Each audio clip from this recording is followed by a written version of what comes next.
In the last years, several Americans have been arrested in Russia. The accusation from their families has been that they're essentially being used as pawns, as hostages, innocents held by Vladimir Putin as he tries to extract prisoners and concessions from the U.S. Most of these people are folks you might have never heard of. That does not describe Brittany Griner. Griner gets free and throws it down!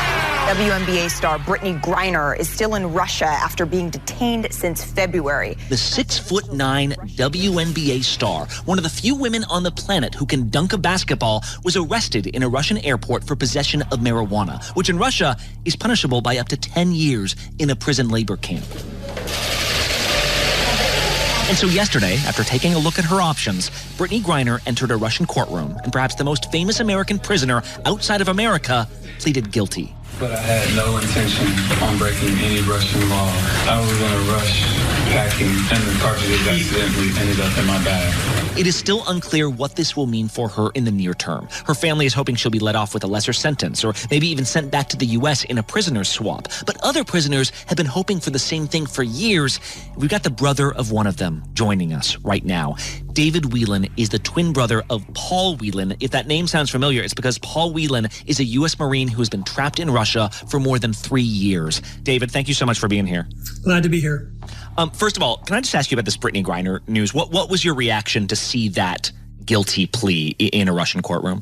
Not at all surprised. Ever since Paul's arrest back in December 2018, I've been watching Russian news, read it every morning, and there's no way that an American would have been acquitted in any case. And so the guilty plea doesn't actually mean anything other than procedurally it allows the whole process to move forward so that she can get her sentence, she can get her conviction, and the U.S. government can start to deal with the Russian government to bring her home. I was going to say, when you speak to lawyers and to experts, and at this point you've spoken to several, is there calculus there in just saying, let's just tell them we're guilty. Let's just move forward with this, please. Yes, I'm a layperson. I mean, so I only see what's in the media, but it certainly is. It's a 99 or 99.99% conviction rate, even for Russians. And if the Americans that are over there are used for concessions from the U.S. government, then absolutely they would be convicted. So it's a gamble, or it's a personal choice. Paul didn't plead guilty, but we didn't bother to appeal because we knew it would be fruitless. Mm. Yeah, let's talk about your brother's case, because if a couple of marijuana vape cartridges of marijuana are worth 10 years in a Russian prison, your brother Paul was accused of something far more serious. Can you just walk me through his charges and I guess sort of how you learned about them in the moment? For sure. And I will say to start that there's no reason to think that any of the charges for Brittany Griner or for Paul Whelan are, in fact, worth anything. I am innocent of the one and only charge against me, a crime that never occurred. Paul went over to help a fellow Marine who was getting married to a Russian woman at the end of December, and he was going to help the wedding party get around Russia because he had been to Moscow a few times before as a tourist. He doesn't speak Russian. And one of the friends that he had made in Russia visited him the night of the wedding, right before the wedding happened, and gave Paul a USB, just a USB stick, and said that they were photos from a previous trip that they'd been on to another part of Russia. And as soon as he was given the USB stick and put it in his pocket, his door was opened by the FSB and he was arrested, and that was it, end of December. Is there a translator so I can understand what's happening in this court? Can you translate what he's saying, please? We are wondering where Paul is. The groom is anxious because, of course, Paul hasn't shown up. No one knows where he's gone to. And I find out, good old web search on the internet, that an American has been arrested for espionage in Russia, and it turns out to be my twin brother. Mr. President, we cannot keep America great unless we aggressively protect and defend American citizens wherever they are in the world. Please tweet your intentions. Wow, and the fact that the FSB comes out moments after this thing is given screams like sting job, right? So total entrapment, yep. And since we mentioned that he's denied all these charges, the CIA on their part has said, like, we would not have reached out, like, he was not our guy here. Why do you think he was arrested? Like, why him? And why was he the guy here? I think it was a target of opportunity. He knew a person, the person who gave him the flash drive was a member of one of the state security services. I think he was a border guard or something like that. And according to Paul's lawyer, it was a way for him to get a promotion. So he just coined my brother into into that. Paul had given. Hey, I've got this guy coming. Hey, why don't you give him this USB drive? We'll take an American into custody. Right. Wow. So, what has it been like just these last few months, even, to watch your brother stay in Russia while another prisoner, another U.S. Marine, Trevor Reed, was sent back in a prisoner swap? What has it been like to watch that play out? Well, obviously mixed feelings. You're thrilled for Trevor Reed, and I would be thrilled for Brittany Griner if she was able to go home too, and separately from whether Paul gets to go home or not. The United States got me out, but they left him there.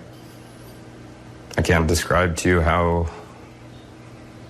painful that feeling is. It's a devastating call to have to make to our parents, for them to have to make, because they're the only ones who can speak to Paul. To tell him he was left behind once, and maybe we might have to have that conversation a second time. What did Paul say on that phone call? He was very angry and very upset. I do not know who had made the representation to him, but someone in the U.S. government had somehow contacted him and made a representation that he might be coming home with Trevor Reed.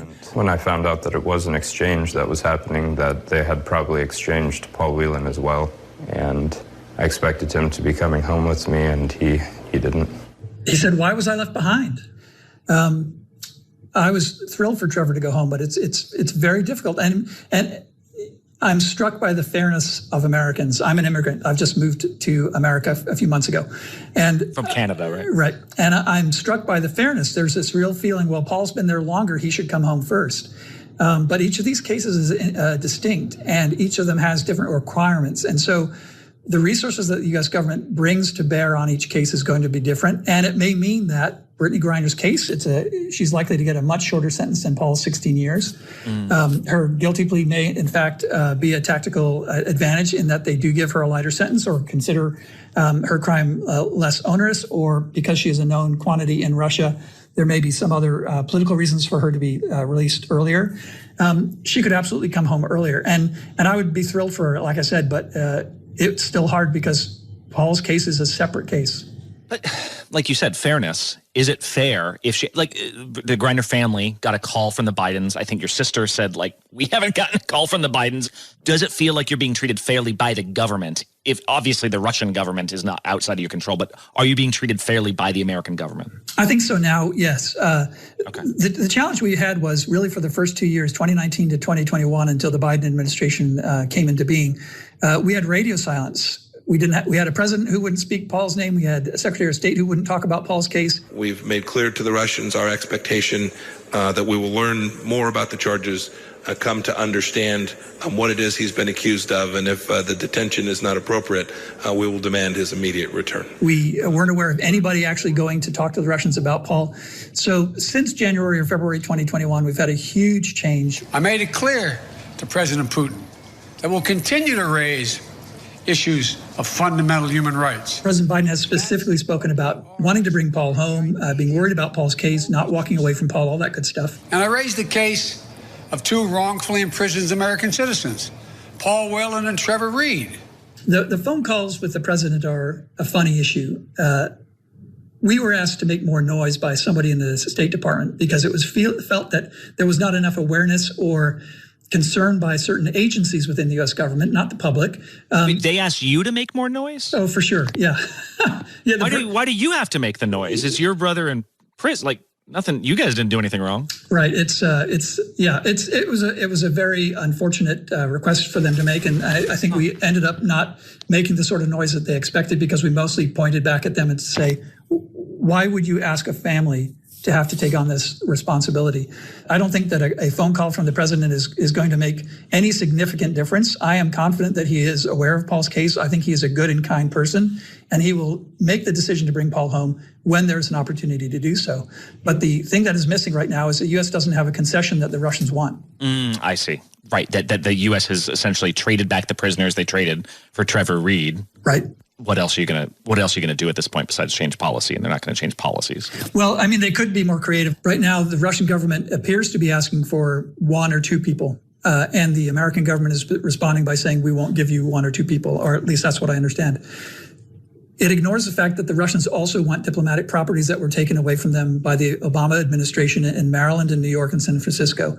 It ignores all of the other sanctions and impacts that the U.S. government has taken against the Russian state. I would hope that the U.S. government would look deep to find out what that concession is that they could make and to make it. But here's my question, and it's a difficult question, is if your brother had the notoriety and the fame of a Brittany Griner, would they get more creative? Does the administration end up playing favorites simply because of the public profile?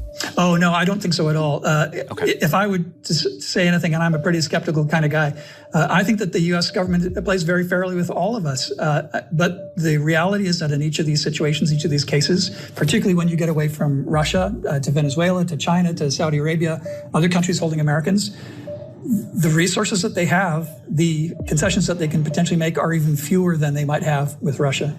Yeah, and I should say, as to whether the Biden administration would consider giving up something other than prisoners to bring someone like Paul Whelan back home safely, we reached out to the Justice Department. They declined to comment on this. As for what you were told by the State Department about making more noise, no word from State after we asked them for comment overnight. David Whelan, twin brother of Paul Whelan, good luck and thank you so much. Thanks for having me.